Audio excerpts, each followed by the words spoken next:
सूरज की पहली किरण जैसे ही धरती पर पड़ी, शहर की झुगी बस्ती में हलचल मच गई। बच्चे खेलने के लिए बाहर निकल आए और बड़े लोग अपने काम पर जाने की तैयारी करने लगे। उसी बस्ती के एक कोने में 10 साल का रोहन अपनी माँ के साथ रहता था।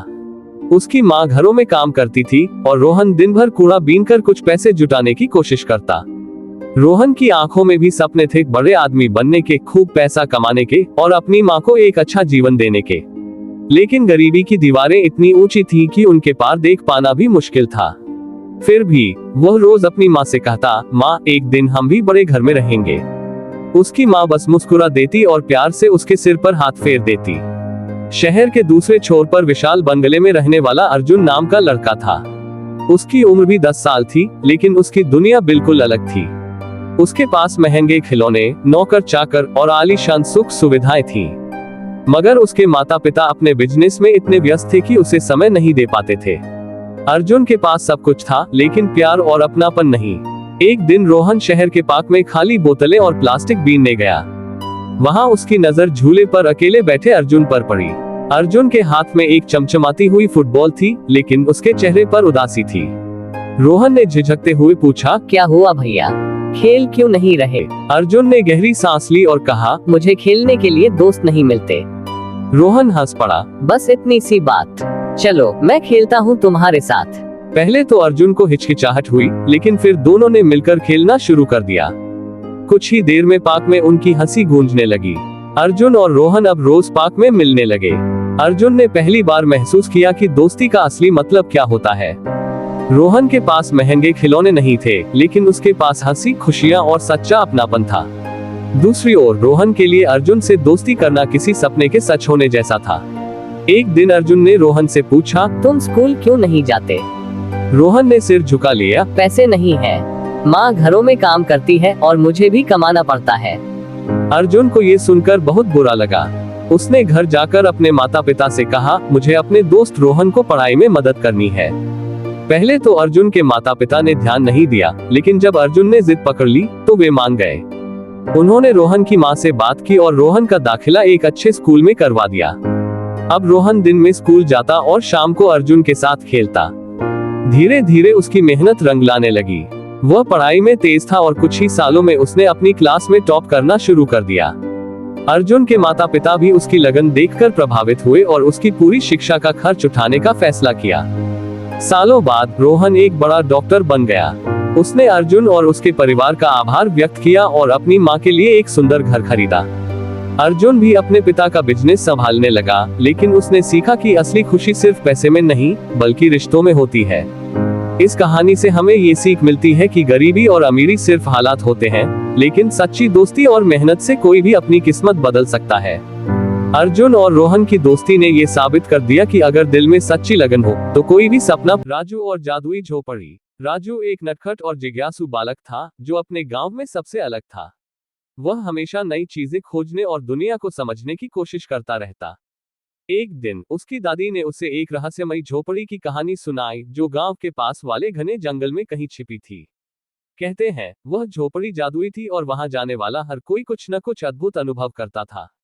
राजू के मन में जिज्ञासा की लहर दौड़ गई। वह सोचने लगा, क्या सच में कोई झोपड़ी इतनी जादुई हो सकती है। अगले ही दिन वह अपने सबसे अच्छे दोस्त मोहन के साथ जंगल की ओर निकल पड़ा। जंगल में घुसते ही पेड़ों की सघन छाया और चिड़ियों की चहचहाहट ने उन्हें रोमांच से भर दिया।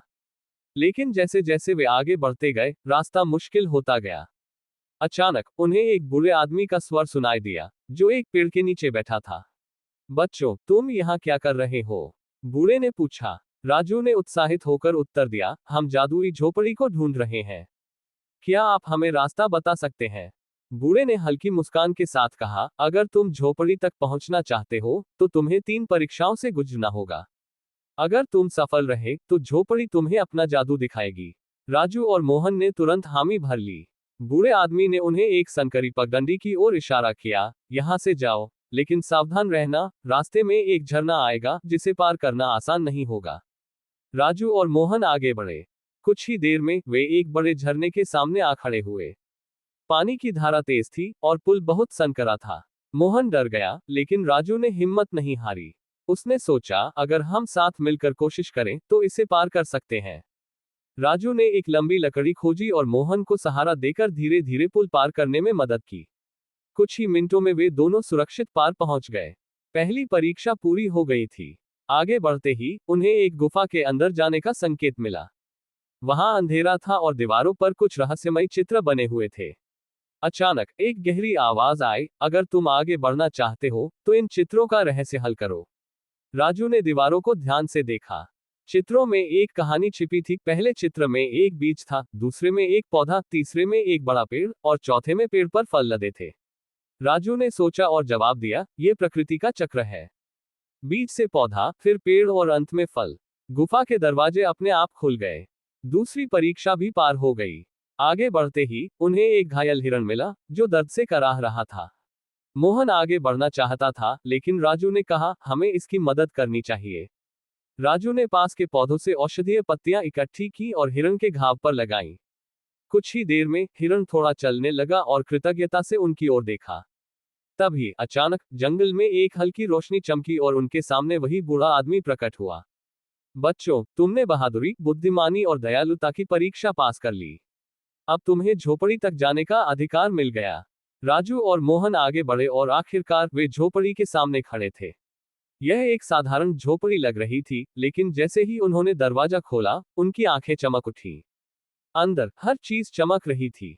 झोपड़ी के बीचों बीच एक किताब रखी थी, जिस पर लिखा था, जो ज्ञान चाहता है, उसे यह किताब सब कुछ सिखाएगी। राजू ने किताब खोली और उसमें जादुई अक्षर उभर आए। जैसे ही उसने पढ़ना शुरू किया, उसे अजीब सी शक्ति महसूस हुई। किताब में लिखी बातें उसके दिमाग में खुद ब खुद समाने लगी। विज्ञान, गणित, इतिहास, जादू और भी बहुत कुछ।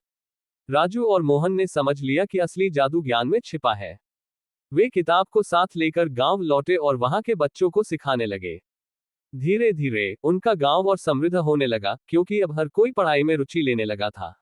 बूढ़ा आदमी सच ही कह रहा था, सच्चा जादू किसी जादुई शक्ति में नहीं, बल्कि ज्ञान में होता है।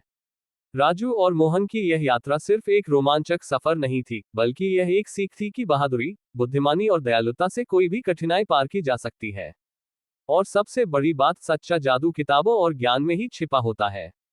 राजू और अमन बचपन के दोस्त थे। राजू एक अमीर परिवार से था, जबकि अमन गरीब घर से। दोनों एक ही स्कूल में पढ़ते थे, लेकिन अमन को हमेशा अपनी गरीबी का एहसास रहता था। राजू की जेब हमेशा पैसे से भरी रहती और अमन के पास किताबें खरीदने तक के पैसे नहीं होते थे। एक दिन स्कूल में पिकनिक का आयोजन हुआ। सभी छात्र खुशी खुशी तैयारी कर रहे थे, लेकिन अमन उदास था। उसके पास पिकनिक के लिए फीस भरने के पैसे नहीं थे। राजू ने उसकी उदासी देखी और पूछा, क्या हुआ अमन, तुम इतने चिंतित क्यों हो? अमन ने सिर झुका लिया और धीरे से बोला, मेरे पास पिकनिक की फीस भरने के पैसे नहीं हैं, इसलिए मैं नहीं जा पाऊंगा। राजू को ये सुनकर बहुत दुख हुआ।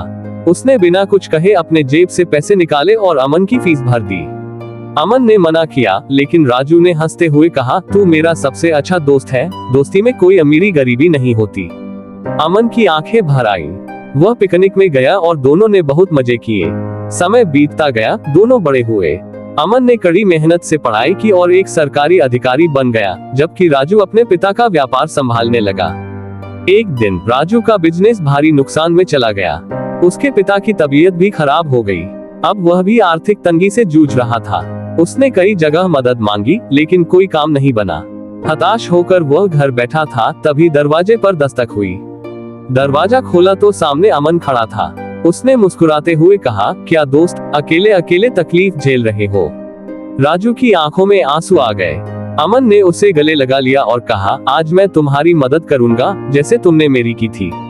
दोस्ती में हिसाब नहीं होता। राजू ने महसूस किया कि सच्ची दोस्ती अमीरी गरीबी से ऊपर होती है। भाग्य का खेल। सूरज की पहली किरण जैसे ही धरती पर पड़ी, रामू ने अपनी फटी चादर को समेटा और उठकर बैठ गया। उसकी आंखों में नींद नहीं थी, बल्कि भूख और गरीबी के चिन्ह स्पष्ट दिखाई दे रहे थे। वह एक साधारण मजदूर था, जो दिन भर मेहनत करता और शाम को जो कुछ भी कमाता, उसी से अपना और अपनी बीमार माँ का पेट भरता। रामू का जीवन कठिनाइयों से भरा था। जब वह छोटा था, तभी उसके पिता का निधन हो गया था।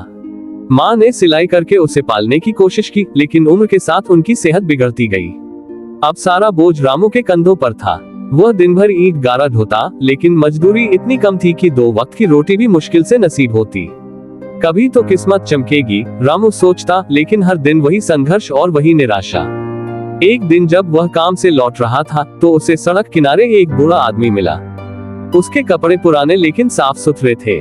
बूढ़े ने रामू को देखा और मुस्कुराकर पूछा, बेटा, क्या तुम ईमानदारी से मेहनत करते हो?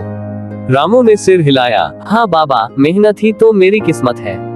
बूढ़े ने जेब से एक पुराना सिक्का निकाला और रामू को देते हुए कहा, इसे अपने पास रखो।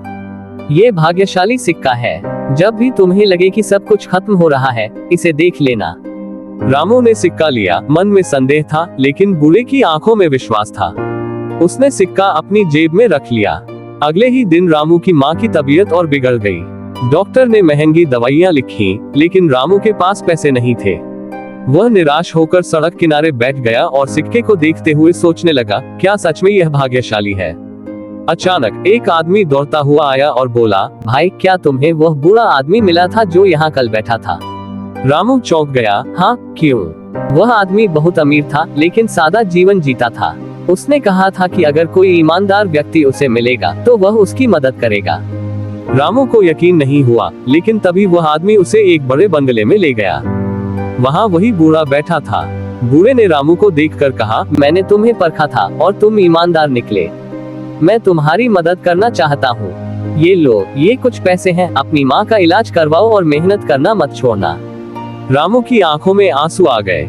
उसने पैसे लिए, माँ का इलाज करवाया और धीरे धीरे अपनी मेहनत से एक छोटी दुकान खोल ली। अब वह मजदूरी नहीं करता था, बल्कि एक सफल व्यापारी बन गया था। रामू ने समझ लिया था कि किस्मत मेहनत से बदलती है। वह सिक्का अब भी उसके पास था, लेकिन अब वह जानता था कि असली भाग्य वही है जो हम खुद बनाते हैं।